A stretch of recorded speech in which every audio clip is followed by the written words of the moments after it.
1월 19일 목요일 당신의 클래스를 높여드리는 아침. 상암동 클래스. 안녕하세요. 이가혁입니다. 안녕하세요. 김하은입니다. 요즘에 주식 투자하시는 분들요, 고민이 많다고 합니다. 왜냐면 이 새해 들어서 코스피 지수가 지난 16일까지 9거래일 연속 이렇게 오르다가요, 17일부터 꺾었거든요. 연초 랠리가 이대로 끝일지 아니면 또 올라갈지 이런저런 분석과 예측이 많이 이렇게 오간다고 하네요. 이렇게 굳이 주식 얘기로 오프닝을 여는 네. 이유는 머니클래스 때문이겠죠. 그렇습니다. 네, 잠시 후에 코스피 1월 효과 그리고 올 한 해 유망 주식까지 짚어보겠습니다. 네, 그리고 설 연휴 앞두고요, 볼만한 한국 영화 2개가 나란히 어제 개봉했습니다. 황정민, 현빈의 교섭이냐, 설경구, 이한이의 유령이냐. 일단 저희가 오늘 둘 다 저희가 맛깔나게 소개해드리겠습니다. 네, 오늘도 기대되는 상클 생방송 시청 사진으로 인증해주시면 행운이 찾아갑니다. 어제자 당첨자 지금 자막으로 나갑니다. 네. 네, 오늘 아침도 상클하게 잘 보고 있어요라고 해주신 김자민 0616님, 그리고 오늘도 상클하세요 클로징 장면 인증 올려주신 MWJ 위드님 두 분께 영화 관람권 보내드리겠습니다. 네, 오늘도 방송 끝나고 두 분 저희가 직접 뽑습니다. 방송 보시다가요, 사진 찍어서 여러분의 페이스북이나 인스타그램에 올려주시면 됩니다. 해시태그 샵 JTBC 샵 상암동 클래스 달아주셔야 저희가 찾아볼 수가 있습니다. 네, 그럼 날씨부터 챙겨보겠습니다. 자, 우리의 날씨 막내 김민지 기상캐스터.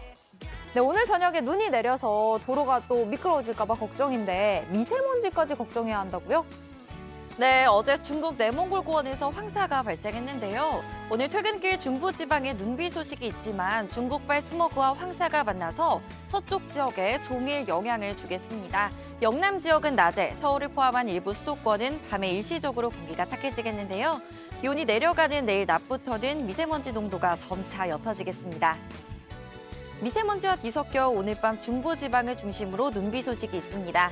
내일 아침까지 강원 내륙 산지에 1에서 5cm, 경기 동부와 충북 북부는 최대 3cm까지 내리겠고요. 서울은 1cm 미만의 눈이 쌓이겠습니다. 오늘 아침까지는 공기가 차갑지만 한낮에는 6도까지 오르면서 어제보다 한결 온화하겠습니다. 현재 서울 영하 6도, 전주 영하 4도로 남부지방도 영하권에 머물고 있고요. 낮 기온 대전, 전주 6도, 부산 8도까지 오르겠습니다. 퇴근길 중부지방과 호남에 눈비가 내리면서 가시거리가 짧아지겠습니다. 또 밤에 북쪽에서 내려오는 한기의 강도에 따라 눈이 더 많이 내릴 수 있습니다. 이미 내린 눈으로 도로가 많이 미끄러운 상황이니까요. 차량 운행 시 교통안전에 유의하시기 바랍니다. 날씨였습니다. 네, 생방송 상암동 클래스 네이버 뉴스나 유튜브 JTBC 뉴스 계정으로도 실시간으로 보실 수 있습니다. 이어서 교통 상황 알아보겠습니다. 한국도로공사 나와주세요. 네, 오늘은 설 연휴가 다가오고 있어서 연휴 교통 전망을 먼저 준비해봤습니다. 이번 연휴에 고향 가는 분들 많으시죠? 날짜가 짧아 걱정인데요. 특히 귀성길이 많이 힘겹겠고요. 설 전날인 토요일 오전 9시와 오후 2시 사이가 가장 힘겨울 것으로 보이니까 미리 참고하시기 바랍니다. 자, 오늘 출근길은 강 따라 이동하는 길 정체가 좀 긴 편입니다. 강변북로 구리 방향 행주대교를 시작으로 동작대교까지 가다서다 반복되고요. 올림픽대로 경우에는 김포 쪽 여의 하류나들목 부근에 화물차 관련 사고가 있어 3, 4차로는 잘 피해서 이동해 주셔야겠습니다. 교통량 자체도 좀 많은 편인데요. 지금 계속해서 동호대교를 시작으로 한남지나 원효대교까지 속도가 떨어지고요. 경부고속도로는 시구간 중심으로 혼잡합니다. 부산 쪽은 서초 일대 4km 구간, 서울 쪽은 달래내에서 8km 구간 막힙니다. 분당 수서로 청담대교 방향은 수서 나들목 중심으로 정체입니다. 전자석 안전띠 잊지 마시고요. 고속도로 교통방송이었습니다.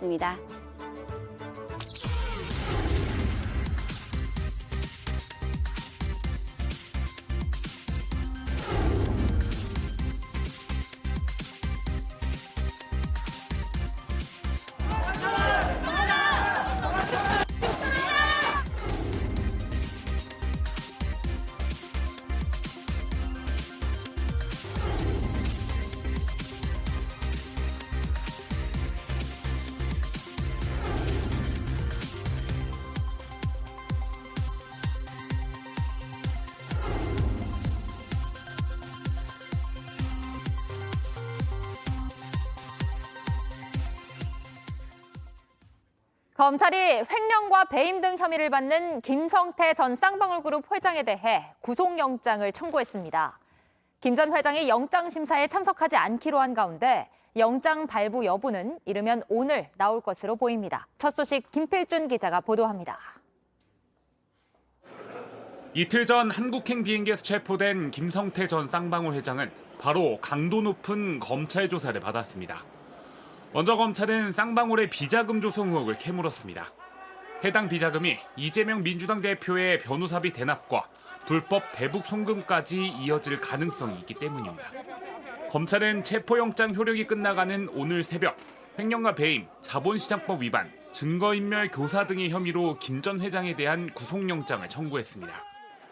하지만 김 전 회장이 횡령, 배임 등을 부인하고 있어서 본인이 일부 인정한 대북 송금 혐의도 추가로 영장에 적시한 걸로 파악됐습니다. 비자금 조성하신 거에 대해서 어떻게 보십니까? 그 나중에 조사 받아보면 알겠지만 무슨 비자금은 알겠습니다. 다만 변호사비 대납 의혹은 담기지 않았는데 신병을 확보한 이후 본격적인 조사가 이뤄질 것으로 보입니다. 김 전 회장의 영장 심사는 오늘 오후 2시 30분에 열립니다. 하지만 김 전 회장은 참석하지 않을 가능성이 큽니다. 김 전 회장이 검찰 조사를 성실하게 받겠다며 영장 심사를 포기하겠다는 의사를 밝힌 바 있기 때문입니다. 만약 김 전 회장이 포기하면 심사는 열리지 않습니다. 법원이 검찰로부터 받은 기록을 통해서만 구속영장 발부 여부를 결정하기 때문입니다. 따라서 이르면 오늘 저녁 김 전 회장의 영장 발부 여부가 결정될 것으로 보입니다. JTBC 김필주입니다. 국가정보원과 경찰이 어제 국가보안법 위반 혐의로 민주노총 본부 등을 압수수색했습니다. 민노총 전현직 간부 4명이 외국에서 북한 공작원과 접촉했다는 의혹을 확인하기 위해서인데 개인에 대한 수사라곤 하지만 국가보안법 위반 사건으로 민주노총 본부까지 압수수색한 건 이번이 처음입니다. 오전 9시부터 시작된 압수수색은 11시간 넘게 진행되다 어젯밤 8시 15분쯤 마쳤습니다. 조혜연 기자입니다. 국정원 요원들이 상자들을 들고 나옵니다. 국정원과 경찰은 민주노총 사무실과 보건의료노조 사무실, 그리고 피의자들의 주거지 등 10여 곳을 압수수색했습니다. 민주노총 현직 간부 A씨 등 4명의 국가보안법 위반 혐의 때문입니다. 국정원 등은 이들이 지난 2016년부터 2019년 사이 해외에서 북한 공작원을 만나온 정황을 포착했습니다. JTBC 취재 결과 2017년 9월엔 A씨 등 민주노총 전 현직 간부 3명이 캄보디아 프놈펜 소재의 한 호텔에서 북한 공작원과 접촉한 정황도 확인한 것으로 파악됐습니다. 이들 3명이 함께 출국한 뒤 하루에 한 명씩 사흘에 걸쳐 북한 문화교류국 소속 공작원을 만난 걸로 봤습니다. 또 지난 2019년 여름 베트남 하노이에서 북한 측과 접선했다는 혐의도 적용됐습니다. 국정원 등은 북한 문화교류국을 대표적인 대남 공작기구로 보고 있습니다. 국내에 지하 조직을 결성하고 국가 기밀을 수집하는 등 안보에 직접적 위협이 되는 조직이란 설명입니다. 특히 A씨는 지난 2016년 중국, 베트남 등지에서 북한 인사와 비밀리에 만나 공작금을 주고받았다는 의심도 받고 있습니다. 국정원은 피의자들의 주거지나 사무실 등에 북한 측과 주고받은 메시지 등이 남아있을 것으로 보고 컴퓨터와 휴대전화 등에 대한 포렌식 작업 등을 진행하고 있습니다. JTBC 조혜연입니다. 아랍에미리트의 적은 이란이라는 윤석열 대통령의 발언과 관련해 이란 외무부가 주 이란 한국 대사를 불러 항의했다고 이란 반관영 ISNA 통신이 보도했습니다. 이란 레자 나자피 법무국제기구 담당 차관은 윤강영 한국 대사를 만난 자리에서 한국 대통령의 발언이 아랍에미리트와 이란의 우호적 관계를 방해하고 지역 평화와 안정을 해쳤다고 밝혔습니다. 나자피 차관은 그러면서 한국 정부는 이에 대한 즉각적인 설명과 입장 정정이 필요하다고 덧붙였습니다. 다보스 포럼에 참석하기 위해 스위스로 이동한 윤석열 대통령이 글로벌 CEO들과 만난 자리에서 한국에 대한 투자를 늘려달라고 요청했습니다. 윤 대통령은 정부가 적극 지원하겠다는 뜻을 담아서 자신이 대한민국 1호 영업사원이라고 강조했습니다. 스위스 취리히에서 김태영 기자의 보도입니다. 아랍에미리트 국빈 방문을 마치고 스위스를 찾은 윤석열 대통령은 현지 시간으로 18일 글로벌 CEO들과 오찬 간담회를 가졌습니다. 윤 대통령은 이 자리에서 한국을 세계 최고 수준의 혁신 허브로 만들겠다며 한국에 대한 투자를 늘려달라고 요청했습니다. 한국에도 좀 많이 관심 갖고 투자하지 마십시오. 특히 한국이 매력적인 투자처가 될 수 있도록 정부의 적극적인 지원을 강조해온 윤 대통령은 대한민국 1호 영업사원임을 거듭 자처했습니다. 여기 한국 시장도 열려 있고 제 사무실도 열려 있으니 언제든지 찾아주시기를 부탁드리겠습니다.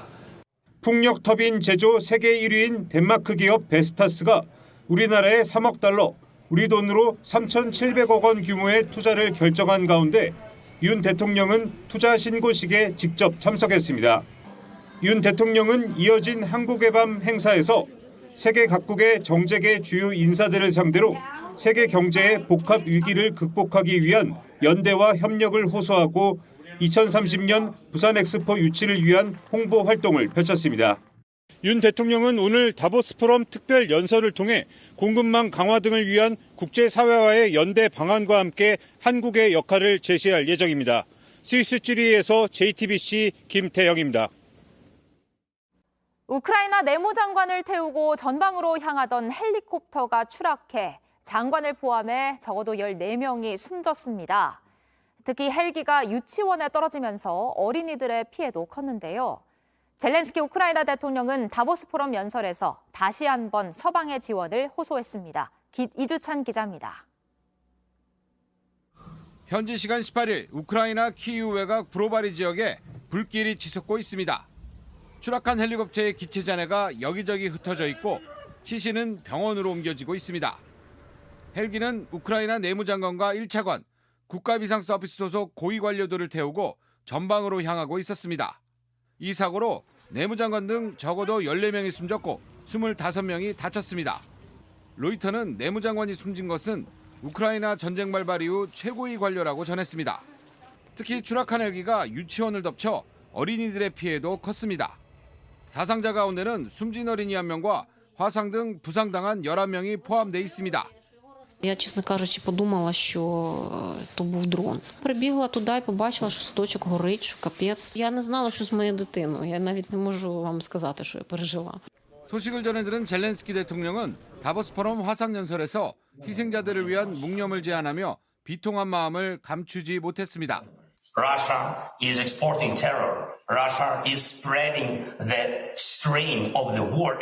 우크라이나 당국은 기체 이상이나 비밀 파괴 공작 등 모든 가능성을 열어두고 조사를 벌이고 있습니다. JTBC 이주찬입니다.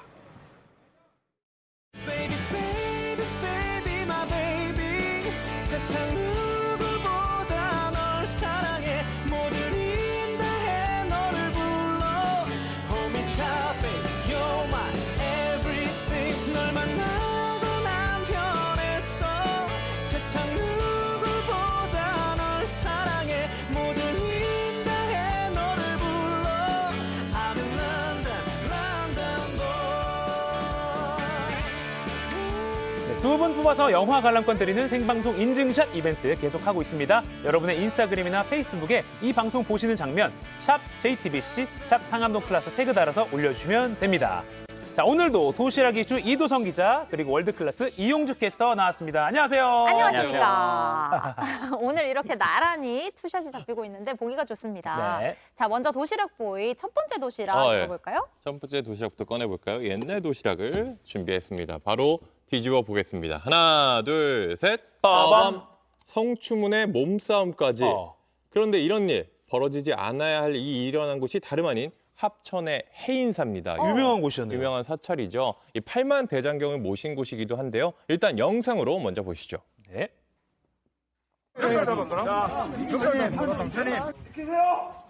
스님들이 들어가는데 길을 막고 이래. 네, 뭐 멱살도 잡고 길도 막고 그랬나 봐요. 뭐 들어가니 못 들어가니 하면서 밀치고 싸웠습니다. 넘어지는 사람도 있었는데요. 이 진흙탕 싸움이 따로 없었습니다. 어제는 골프장 모습 제가 보여드렸잖아요. 네. 소화기랑 물대포 나왔다고. 예. 이번엔 사찰입니다. 이 해인사의 차기 주지를 뽑기 위한 임시회의가 열린 날이었는데요. 사흘 전이었습니다. 오, 난간에서 저렇게. 네, 몸싸움하고 진짜 큰일 날 뻔했어요. 차량에 크게 부딪혔죠. 이 과정에서 한 명이 다쳐서 병원에 실려갔다고 합니다. 아니 해인사면 신라시대에 지어졌고 무려 1420년 전이란 맞아요. 말이에요. 우리나라 3대 사찰 중 하나로 꼽히는 역사가 정말 무구한 그런 곳인데 네. 도대체 이런 곳에서 왜 이런 일이 벌어진 건가요? 네, 해인사 신라시대 802년에 창건됐더라고요. 역사가 깊은 사찰입니다. 이 주지였던 현흥 스님이 성추문으로 지난주 사직서를 냈는데요. 후임 추천을 두고 갈등이 시작됐습니다. 이 현흥 스님을 임명했던 원로들이 또다시 차기 주지를 추천하려 했던 거죠. 여기에 항의하려고 회의장에 들어가는 과정에서 충돌이 벌어졌는데요. 현장 한번 다시 보시죠. 해인사 정상화를 위한 비상대책위원회와 해인사 집행부가 합의되지 않은 주지 추천은 절대 반대한다! 반대한다! 반대한다! 반대한다! 아니, 그러니까 지금 이게 그 물러나신 주지가 지금 뭐 성추문이 있었다. 주지가 이상해. 그거잖아요. 네. 아, 이게 무슨 일입니까? 그러게요. 이게 최근 비구니, 그러니까 여성 승려죠. 여성 승려와 부적절한 장소에서 만났다는 의혹이 불거졌는데요. 이 사복을 입고 안경을 썼는데 이 가발을 쓴 여성 승려와 숙박업소를 출입했다. 이런 어머. 주장입니다. 아이고. 좀 일어나서 안 될 일 같은데 지난 2018년에는 조계종 교육원장이었는데 그때도 유흥업소 출입을 하고 성추행 의혹이 휩싸이기도 했습니다. 이런 게 의혹입니다. 그 당시 의혹이었고요. 이 현웅 스님은 의혹을 부인하다가 결국 이번에 사직서를 냈습니다. 임기를 8개월 정도 남겨둔 상태였습니다. 근데 이렇게 사직서를 내면 끝나는 건가요? 일단 뭔가 조치가 더 이뤄져야겠죠. 네. 일단 해인사는 지난 16일 이 현흥에 대해서 산문 출송이라는 걸 단행했습니다. 이 산문이 절이고 출송이 쫓아낸다는 뜻인데요. 이 불교계의 전통의 이 최강 징계입니다. 그러니까 절에서 쫓아내는 거예요. 네. 근데 이게 다만 정식 징계는 아니라고 하고요. 이 조계종이 조사를 위해 일단 사직서를 보류했습니다. 이 조계종은 조사를 통해 계율을 어기는 사항이 확인되면 엄중하게 조치할 예정이라고 밝혔습니다. 이 성추문이 뭐 진실인지 아니면 또 오랜 파벌 싸움 때문이다라는 이런 시각도 있긴 하던데 지금 방금 봤던 그런 모습들이 부처의 가르침과는 분명히 다른 것 같습니다. 자, 다음 도시락 보여주시죠. 네, 두 번째 도시락으로 바로 가볼까요? 귀여운 곰돌이 도시락인데요. 뒤집어 보겠습니다. 하나, 둘, 셋. 빠밤. 네, 돌보미의 두 얼굴. 그 아이를 돌보는 돌봄인데요. 이게 네. 어제 JTBC 뉴스룸에서 이상엽 기자가 단독 보도한 내용입니다. 네. 뛰어난 기자인데 이 아이를 돌보는 일하는 60대 여성이 14개월 아이에게 상습적으로 폭언을 한 혐의로 수사를 받게 됐습니다. 집에 설치한 CCTV에 이 학대 모습이 고스란히 담겼는데요. 영상 먼저 보시죠. 네. 네, 아이를 뭐 거칠게 침대에 눕히고 뭐 두 팔 잡아당겨서 일으키기도 했습니다. 네. 애가 뭐 몸이 뒤처졌어요. 또 억지로 밥을 먹이거나 아이고. 꼬집고 욕설까지 했다고 어머. 합니다. 한번 현장음 들어보시죠.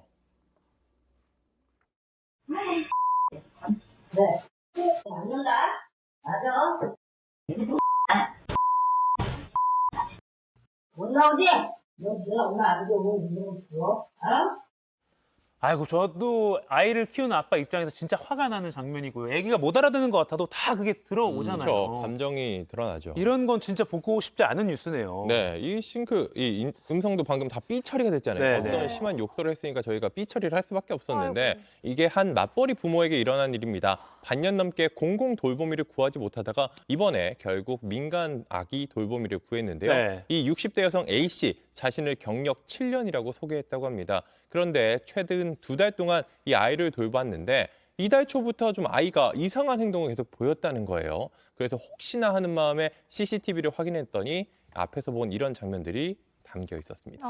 이 눈에 넣어도 아프지 않은 내 새끼, 금쪽 같은 내 새끼를 맡겼는데 이런 일이 일어나다니.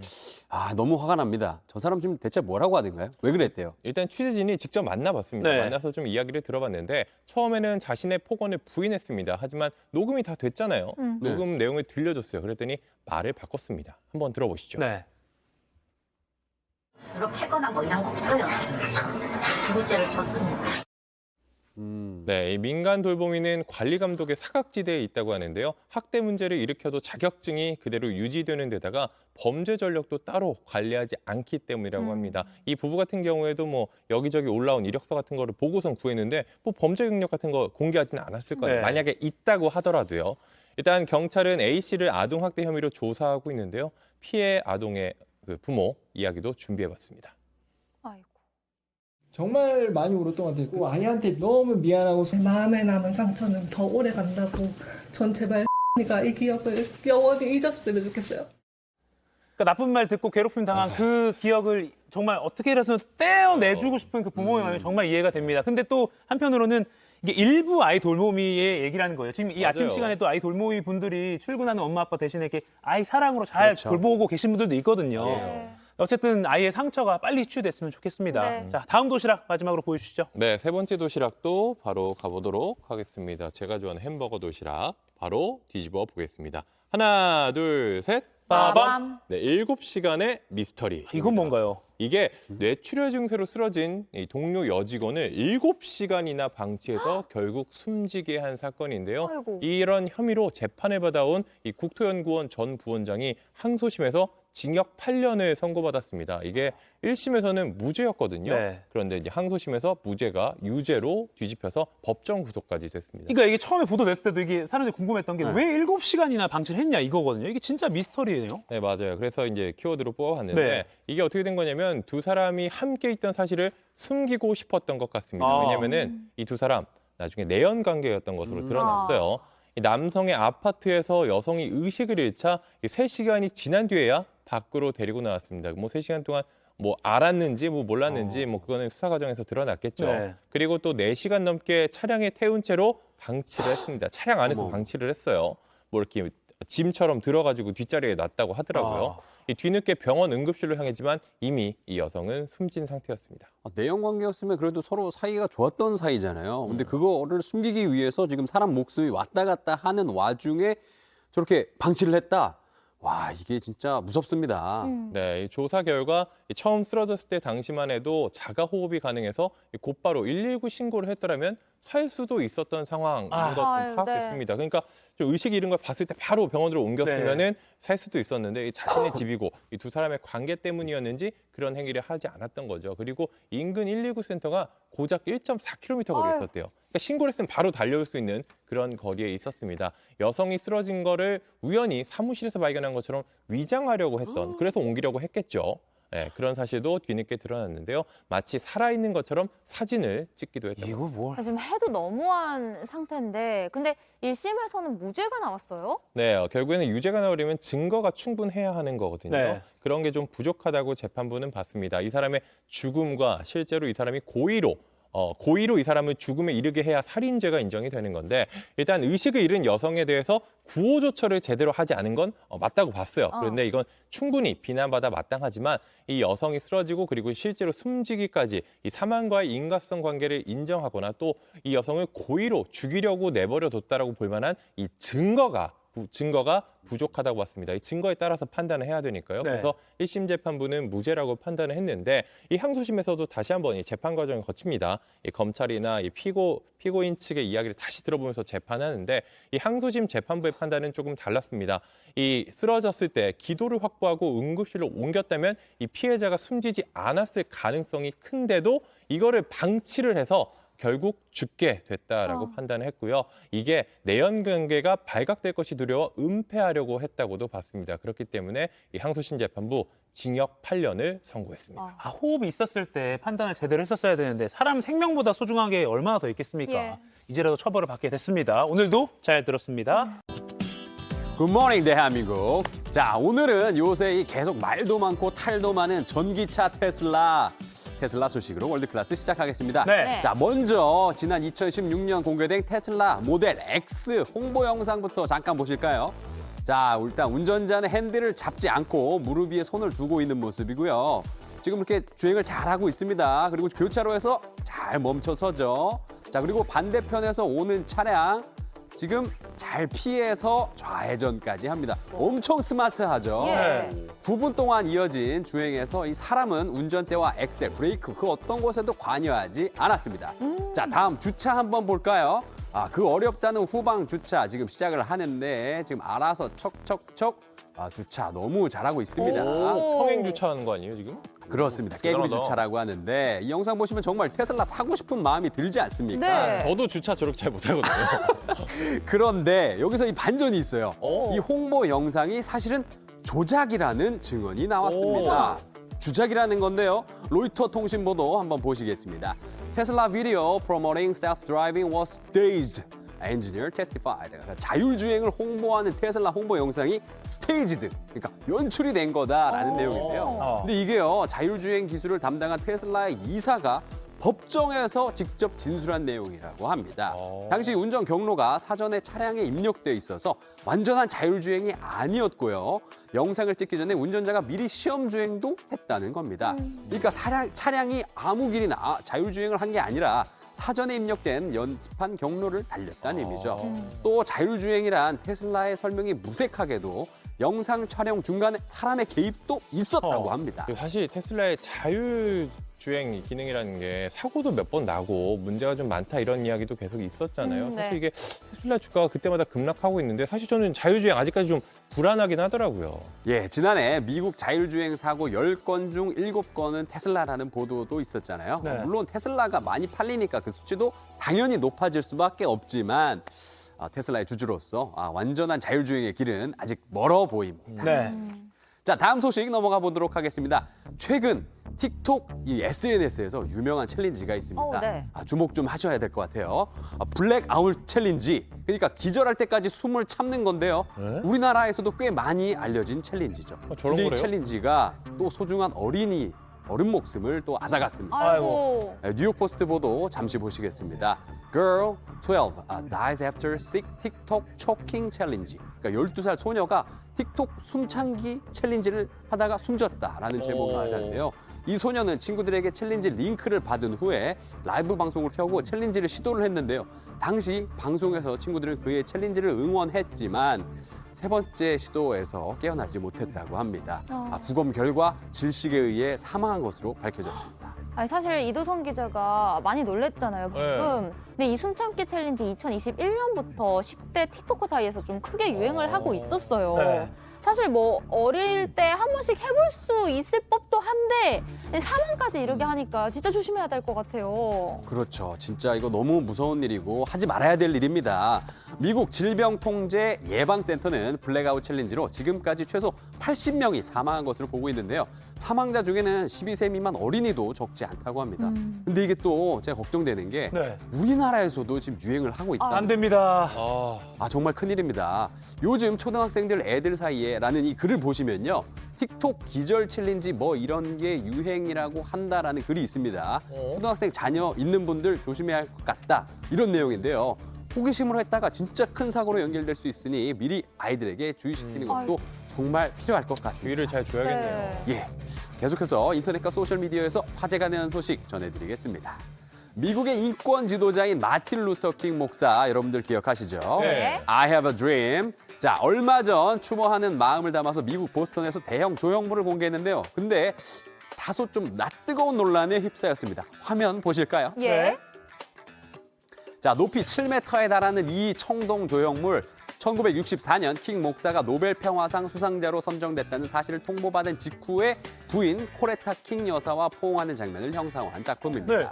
몸통과 얼굴 없이 팔만 묘사가 됐는데 약간 좀 난해했을까요? 막상 일반에 선보이자 약간 조롱성 반응이 쏟아지고 있습니다. 저도 이제 예술에 좀 교회가 깊지 않다 보니까 이해가 잘 안 가는데 왜 저렇게 만들었다는 거예요? 예, 이게 특정 각도에서 볼 경우에 약간 음란 행위를 연상시킨다라는 건데 한번 보세요. 지금 공감이 되시나요? 지금 뭔가 좀 보이는 것 같으세요, 지금?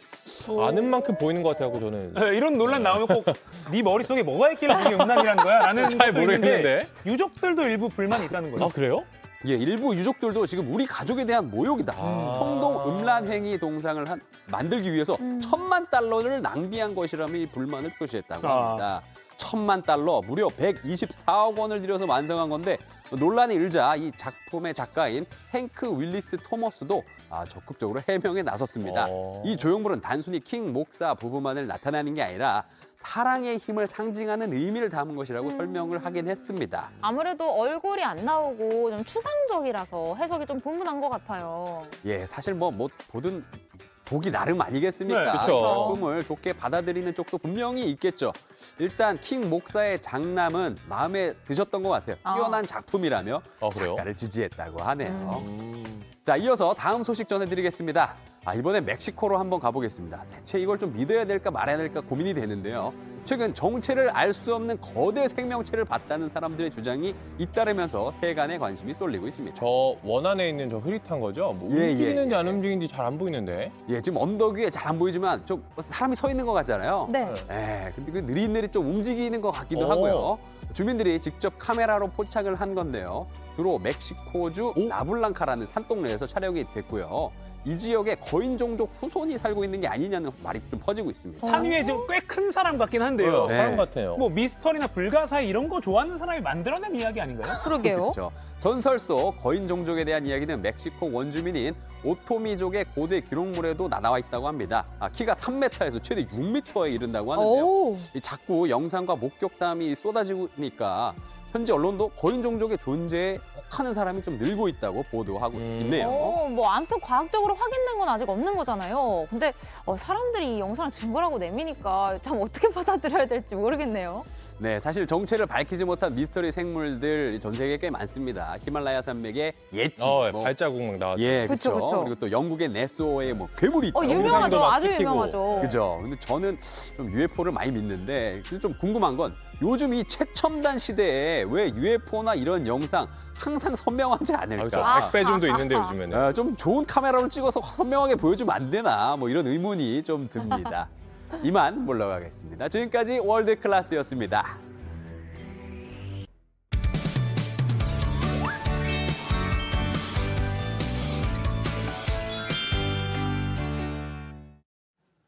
네, 지금 시각 8시 30분입니다. 저 같은 경알못, 경제를 잘 알지 못하는 사람을 위한 당장 내 돈이 되는 지식, 머니클래스. 오늘의 키워드 먼저 보시죠. 껑충 토끼 랠리 진짜 오나?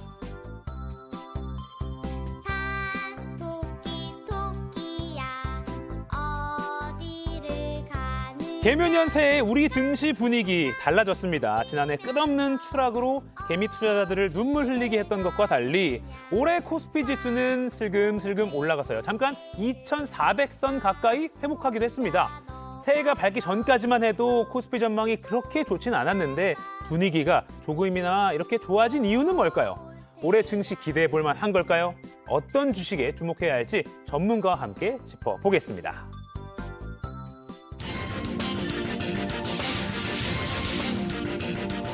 경제의 맥을 짚어주는 도사님, 정철진 경제평론가와 함께 오늘도 맥 한번 짚어보겠습니다. 안녕하세요. 네, 안녕하십니까. 이 토끼 노래 들으니까 좀 기분이 산뜻해지긴 하는데요.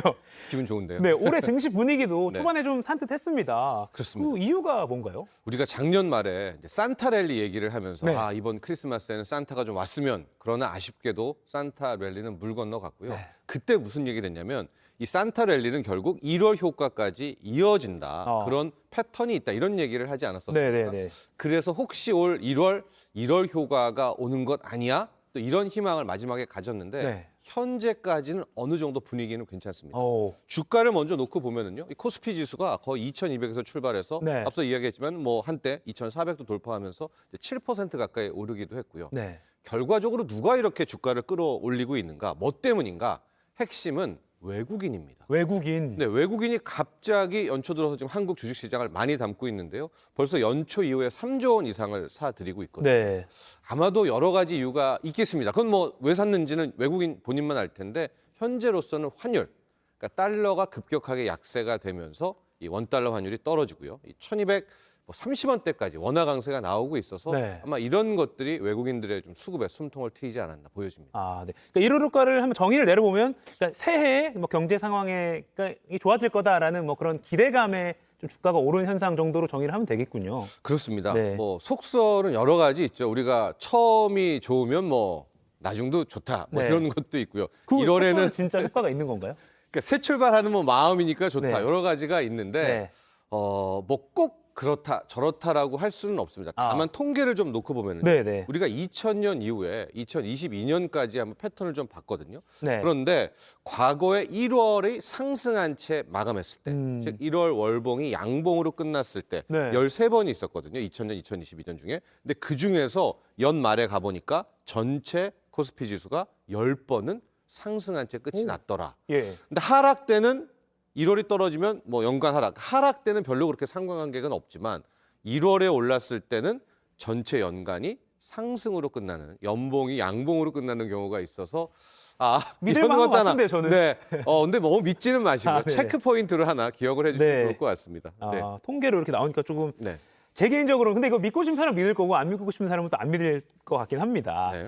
자, 곧 있으면 설 명절이에요. 설 명절 앞두고 이제 국내 시장은 휴장하는 거죠. 설 네. 명절은. 근데 미국 시장은 열고. 예. 네. 저 이것도 잘 몰랐기 때문에. 네. 근데 어쨌든 이번 달에 주식이 계속 오르는 추세이기 때문에 명절 전에 주식을 좀 더 살지 말지 고민이 되거든요. 그러면 어떻게 좀 조언해 주실까요? 일단은 다음 주 월화 설 연휴 이후에 이제 대체 공휴일에는 말씀하신 대로 휴장입니다. 휴장. 주식이 열리진 않고요. 네.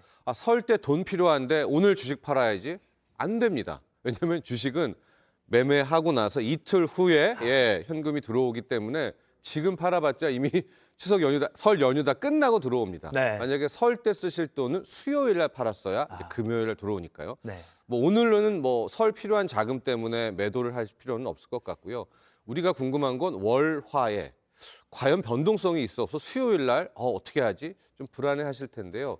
이번 설 연휴는 아시아 쪽은 대부분 휴장을 하게 됩니다. 특히 요즘에 가장 중심을 받고 있는 차이나, 중국 증시도 같이 쉬고 있거든요. 네. 그래서 변동성은 그리 크지 않을 것 같다. 이제 뉴욕 증시와 유럽 증시가 열리는데 또 유럽이 최근에 잘 버티고 잘 오르거든요. 그래서 이제 미국, 뉴욕 증시만 좀 주목을 해야 되는데 다음 주 월화에 특별한 이벤트는 없습니다. 그렇기 때문에 그 월화에 무슨 일이 날까? 요것 때문에 매매를 고려하시기보다는 이제 본인의 뭐 매매 전략에 따라서 행동하시면 될 것 같습니다. 그렇군요. 그러니까 설 전에 지금 뭐 오르는 것 같으니까 사야 되고 이렇게 하기보다는 네. 크게 변동성이 연휴에도 없을 거니까 이틀 동안요. 네. 하던 대로 일단은 가보자. 네. 알겠습니다. 또 올해 증시 아까 그 통계를 봐도 희망이 저는 보인다고 보이는데 네. 그러면 올해 주식 랠리를 이끌 좀 주도주를 꼽아본다면 어떤 걸 좀 꼽아주실 수 있을까요? 그렇죠. 주식이라는 게 뭐 시장은 오르기도 하고 내리기도 하지만 네. 그 내리는 해에도 또는 오르는 해에도 덜 오르고 더 많이 오르고 덜 빠지고 뭐 더 빠지는 그런 업종과 핵심 이제 이끄는 네. 리더 업종과 섹터가 있거든요. 자, 그렇다면 우리 올해 2023년에 주목받게 될 섹터, 업종, 테마는 뭘까? 이 키워드를 한번 꼽아봤습니다. 약간 묘하긴 한데요. 에로배우입니다. 아침 방송인데 에로배우. 네, 에로배우. 네. 요즘 가장 증권가에서 저 에로배우라는 저 단어가 이제 화두가 되고 자주 언급이 네. 되고 있는데요. 뭔가요? 우리가 뭐 국사 시간에 아주 쉬운 것처럼 뭐 태종 태세 문단세처럼 외우기 쉽게 조어를 하잖아요. 네네. 그 조어라고 보시면 됩니다. 볼까요? 잘 만들어요. 네. 에로배우인데 에는 에너지입니다. 로는 로봇, 배는 배터리, 우는 우주항공인데요. 하나하나 좀 들어가 보면 이때 에너지는 석유를 말하는 게 아니고 신재생 에너지입니다. 가령 태양광, 원전, 나아가서 수소, 천연가스 이런 그 다음 클린 영역에 대한 신재생 에너지를 말하는 거고요. 네. 그 다음 로봇 같은 경우에는 이번에 CES에서도 가장 주목받던 게 로봇이고 네.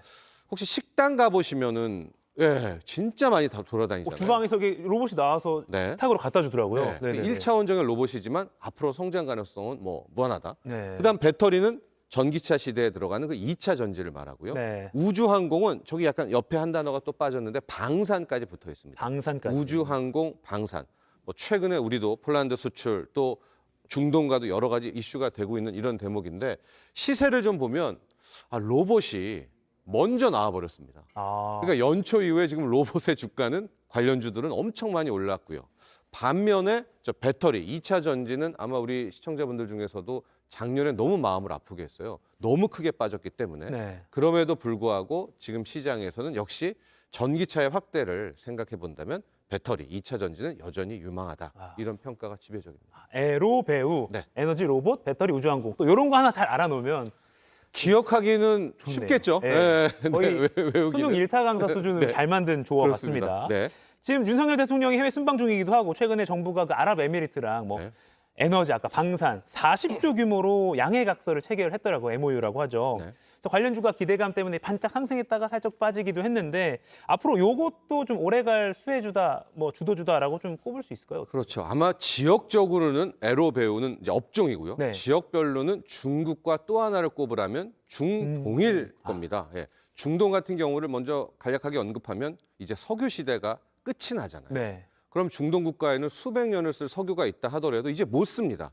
그래서 지금 그때 벌어놓던 오일 달러를 가지고 새로운 성장 동력을 찾고 있는 게 요즘 중동이고요. 여기에 우리가 이제 들어가서 또 우리의 성장 동력을 찾는다 이렇게 보면 될 텐데 얼마 전에 이제 윤석열 대통령이 아랍에미리트 이제 가게 되면서 그 중동국에 특히 UAE 같은 경우에는 국부 펀드가 강하거든요. 그래서 이제 40조 투자 이런 얘기가 나오고 뭐 수치권의 MOU 이런 얘기가 나오고 있는데요.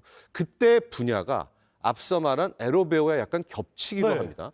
이번에 UAE 순방의 수혜 업종 이게 전체 중동과의 맥도 같이 한다라고 보시면 될 텐데 에너지가 역시 있죠. 이때 에너지는 석유만 하는 게 아닙니다. 그쪽도 태양광, 또 풍력 이런 것들을 원하고 있고요. 그것들을 가지고 수소 에너지로 발전시키고 싶어하고 원전도 있고요. 또 그 땅에 이제 스마트팜, 새롭게 디지털에 대한 팜이 농업을 건설하고 있고 저 방위 산업에서 약간 물음표가 찍히죠. 아니 중동, 사우디와 미국이 도와주는 거 아니야? 그런데 여러분 뉴스 보셨지만 이제 서서히 석유와 달러가 이별하면서 중동과 미국도 사이가 점점점 멀어지고 있고요. 그렇게 되면서 방산에 대해서도 중동 수요가 높습니다. 그리고 건설 인프라. 이건 뭐 우리 네옴시티 때도 많이 봤죠. 저는 이 중에서 좀 보면 이 에너지 부분과 수소 부분, 특히 수소는 기술력도 중동이 굉장히 앞서가 있어요. 그래요? 미리미리 가 있었던 거죠.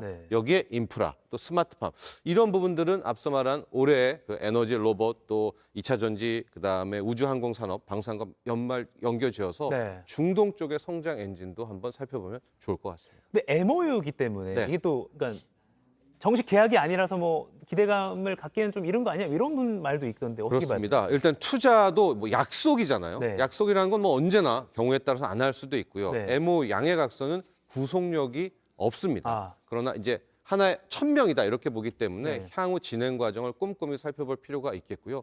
또 하나 우리가 항상 그런 게 있잖아요. 소문에 사고 뉴스에 팔아라.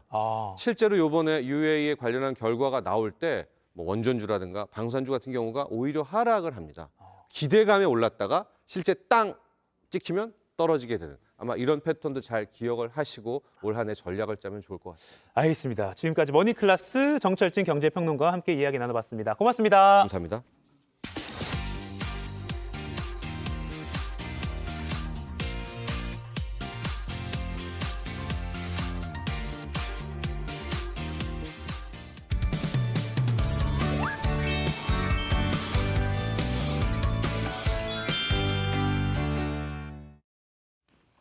상클 라이프 목요일 아침엔 극장 개봉작부터 OTT 시리즈까지 다양한 작품 이야기 나눠보는 시간이죠.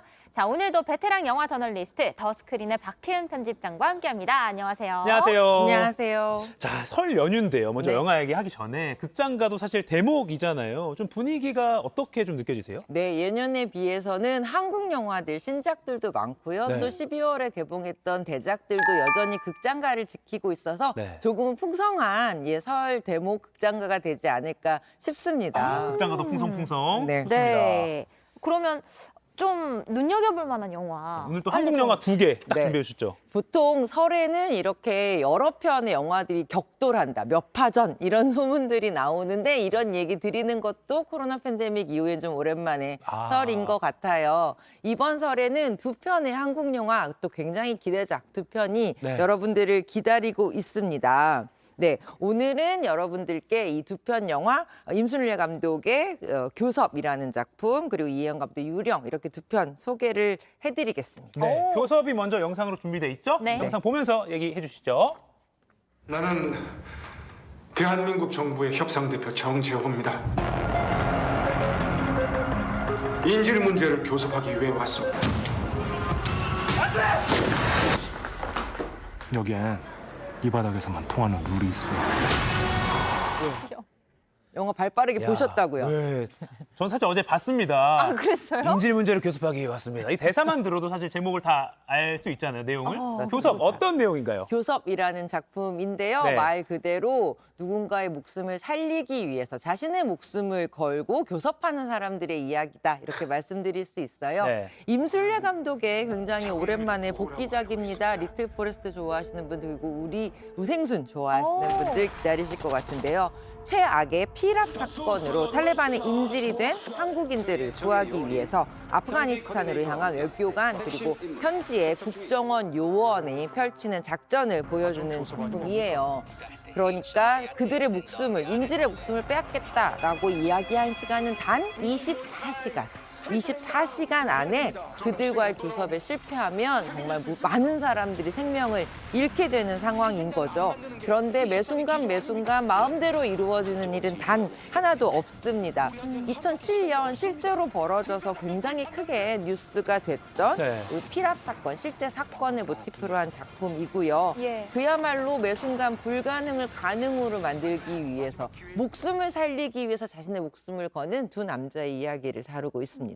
24시간. 그러니까 상황 자체가 워낙 긴장감 넘치는 상황이지만 사실 이게 그 피랍 사건, 실제 사건을 모티브로 한 작품이기 때문에 결말을 사실 알고 보는 거잖아요. 네. 그래서 더 이 영화를 이끌어가는 두 배우의 조합이 더 중요하지 않을까 싶긴 해요. 맞습니다. 정말 믿고 보는 배우들이 아니라면 뻔히 결말을 알고 있는 이야기에 몰입하기 쉽지 않겠죠. 네. 자, 그 어려운 미션 바로 두 명의 배우가 역할을 맡았는데요. 바로 굉장히 유능한 외교관 그리고 협상가 역할, 정재호 역할은 황정민 배우가 연기를 했습니다. 이 황정민 배우는 처음에는 굉장히 원칙주의적인 외교관으로 등장을 했다가 점차 현장에서의 이 실패들을 맛보면서 그들을 살리기 위해서 새로운 방법들을 강구해가는 인물을 연기를 하는데요.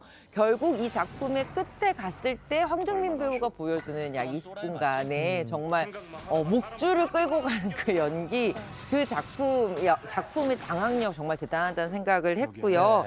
또 현빈 배우 정말 멋진 캐릭터로 등장을 하죠. 국정원 요원 박대식 역할로 출연을 했는데요. 이번에도 수염까지 이렇게. 진짜인지 아닌지 모르겠지만 진짜 멋있네요. 네, 너무 멋있죠. 네. 이번에는 특히 중동 지역에서 활약하는 국정원 전문 요원을 맡았어요. 자신의 어떤 트라우마 때문에 이번 사건에 더더욱 집착하게 되는 인물인데 국정원 돌 플러스 아이라는 별명으로 불리는 굉장히 좀 강한 개성을 가진 캐릭터예요. 두 배우 워낙 사적으로는 친한 관계였지만 작품에서는 처음 만났는데 그 두 배우의 워낙 그 시너지와 케미 자체가 작품을 이끌어가는 데도 굉장히 중요하고요. 한 사람은 머리, 한 사람은 액션 이렇게 각각의 역할을 맡았다는 점 그리고 두 역할이 굉장히 잘 어우러져서 끝까지 진행된다는 점 굉장히 주목해서 보시면 좋을 것 같습니다. 두 사람 말고 감초 역할하는 또 빼놓을 수 없는 배우가 있잖아요. 맞습니다. 한번 먼저 영상으로 먼저 만나보실까요? 네. 쿨이 아인레포 헤이지 이붕환이 나 알아요? 네, 바로 강기영 배우입니다. 굉장히 많은 분들이 사랑하시는 이상한 변호사 우영우의 정명석 변호사, 이 힐링을 맡아주셨던 이 천사 같은 인물이었는데 이번 캐릭터 사실 영화 속에서 사람의 목숨을 가지고 이렇게 교섭을 벌여야 되는 굉장히 긴장감 높은 작품 안에서 강기영 배우가 보여주는 중간중간의 유머 그리고 숨구멍을 틔워주는 연기가 굉장히 크게 호평을 받고 있어요. 이번 작품 안에서는 어쩔 수 없이 이 통역으로 끼어들게 되는 카심이라는 인물을 맡았는데요.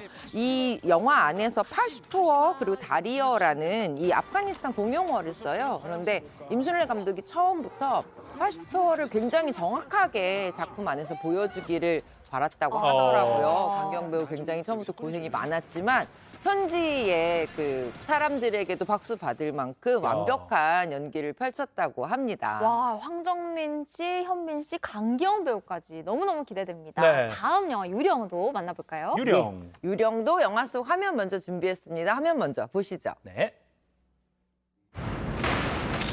上海で活動していた朝鮮人テロ集団黒色団は幽霊、ユリョンと呼ばれるスパイでした。そのユリョンは今この中にいます。 한국 영화인데 자막이 되게 많죠. 네, 배경이 뭐 일제강점기인가 봐요. 맞습니다. 1930년대 경성을 배경으로 하는 시대극이에요. 이 작품은 중국 소설 풍성이라는 작품을 원작으로 하는 영화인데요. 중국의 외딴 성에서 항일운동 스파인 유령을 잡아내고자 하는 사람과 유령으로 지목된 사람들이 이제 모여서 자신들을 서로 의심하는 이야기, 일종의 스파이 액션물이라고 말씀드릴 수 수 있습니다. 이 우리 작품에서는요, 1933년 경성 조선 총독부의 이 항일 조직이 숨겨놓은 유령이라는 스파이를 찾아내기 위한 이 의심과 의심이 반복되는 이야기를 보여주고 있는데요. 밤에 호텔에 들어가서 한 다음날 새벽에 호텔에 나오는 것 같은 굉장히 그 시간 감각을 보여주고 싶었다. 이영 감독이 얘기를 했어요. 네. 48시간이 조금 안 되는 한정된 시간 안에서, 한정된 공간 안에서 이 벼랑 끝에서 서로를 의심하는 사람들의 아주 긴박한 스릴, 그리고 그것이 펼쳐내는 액션까지 함께 즐기실 수 있습니다. 지금 추리 작품에서 자주 사용되는 밀실 추리극인데 그럼 등장하는 모든 주연들이 뭐 유령이라고 그러니까 유령의 후보라고 생각을 하면 되는 거죠? 네, 맞습니다. 정확하게 보셨어요. 한 명의 수색자 그리고 5명의 유령으로 의심받는 사람들 이렇게 주인공들이 모여 있는데요. 우선 이 총독부에서 통신과의 감독관을 맡고 있는 무라야마 준지라는 캐릭터 설경구 배우가 연기를 했어요. 굉장히 높은 위치에 있었다가 무언가 때문에 추천된 인물, 좀 의심이 갈 만한 이런 캐릭터고요. 예. 그리고 통신과의 암호문 기록 담당인 차경이라는 캐릭터는 이한희 배우가 연기를 했고요. 네. 또 그 비서, 굉장히 낮은 신분에서 비서까지 올라간 유리코라는 인물은 박소남 배우가 또 연기를 합니다. 통신과 직원 백호 역은 김동희 배우가, 그리고 최근에 가장 또 사랑받고 있는 한국 영화계의 히든카드죠. 서현우 배우가 이 암호 해독 담당 천계장을 연기를 해요. 박혜수 배우는 이들 중에 분명히 유령이 있다고 믿는 경호대장 역할을 맡았습니다. 그러니까 말씀드린 것처럼 한정된 장소, 한정된 시간 안에서 긴장감을 계속 이끌어가기 위해서는 아무래도 배우들의 쫀쫀한 연기가 굉장히 중요하잖아요. 이 배우들, 6명 배우들의 각양각색의 이 카멜레온 같은 연기를 만나보실 수 있어요. 또 보니까 화면에 액션도 좀 대단한 것 같아요. 이한희 배우도 그렇고 시원시원하게. 네. 감독님이 추리, 밀실 추리 스릴러라기보다는 추리 액션이라고 불러달라고 하셨는데 이 각자 주인공들만의 이야기를 가지고 있는 액션씬을 만나보실 수 있어요. 특히 이 작품 안에서 뭐 여러 배우, 박혜수 배우뿐만 아니라 설경구 배우 굉장히 액션하지만 저는 이 장면 기대하라고 말씀드리고 싶습니다. 어떤 건가요? 설경구 배우와 이한희 배우의 6탄 액션이 펼쳐집니다. 와, 정말요? 그야말로 모든 것을 다 떼고 몸과 몸이 부딪히는 이 호쾌한 액션을 만나보실 수 있는데요. 이 장면들이 아마 유령에서 가장 시그니처 액션이라고 말씀드릴 수 있을 것 같아요. 네. 마지막으로 짧게 두 영화 모두 흥미로운데 네. 교섭, 유령 이것 때문에 봐라 한마디씩 딱 해주시면 뭐가 있을까요? 교섭은 좀 떡국 같은 영화예요. 굉장히 진중하고 무겁고 한 끼 식사로 든든하게 드실 수 있다면 네. 유령은 좀 모듬전 같은 영화 같습니다. 굉장히 다양한 맛을, 캐릭터의 맛을 즐기실 수 있는 작품이에요. 떡국, 모듬전 모두 설에 즐기시면 좋잖아요. 극장에서 풍성한 맛 즐기시면 좋겠습니다. 결국 둘 다 먹으라는 떡국 먼저 드셨잖아요. 아 그러니까요. 쉽지 않습니다. 저는 모듬전을 먼저 먹어야 돼요. 좋습니다. 설명전 앞두고 만나는 블록버스터 두 작품 저도 기대가 됩니다. 영화 이야기 여기까지 듣겠습니다. 박혜민 편집장님 고맙습니다. 네, 고맙습니다.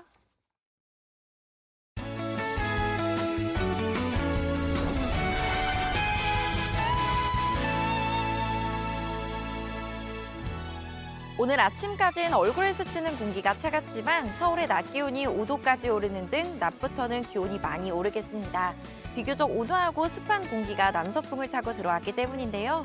오늘 퇴근길에는 이 공기가 상승하면서 중부지방을 중심으로 눈이 오겠습니다. 오늘 밤부터 내일 아침까지 강원 내륙 산지에 1에서 5cm, 경기 동부와 충북 북부는 최대 3cm까지 쌓이겠고요. 서울은 1cm 미만이 예상됩니다.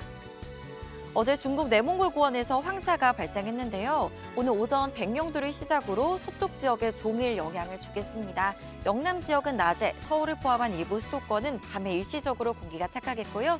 기온이 내려가는 내일 낮부터는 미세먼지 농도가 점차 옅어지겠습니다. 오늘은 전국에 구름 많다가 내일 오후 들어 눈비가 그치고 차차 맑아지겠고요. 오늘 밤부터 강원 산지와 제주 산지에 순간풍속 초속 25m 이상의 강한 바람이 불겠습니다. 자세한 현재 기온 보시면 서울, 대전 영하 5도, 창원 영하 3도로 대부분 지역이 영하권에 머물고 있고요. 한낮에는 서울 5도, 부산 8도까지 올라 온화하겠습니다. 내일 낮부터는 찬바람이 불면서 기온이 뚝 떨어지겠습니다.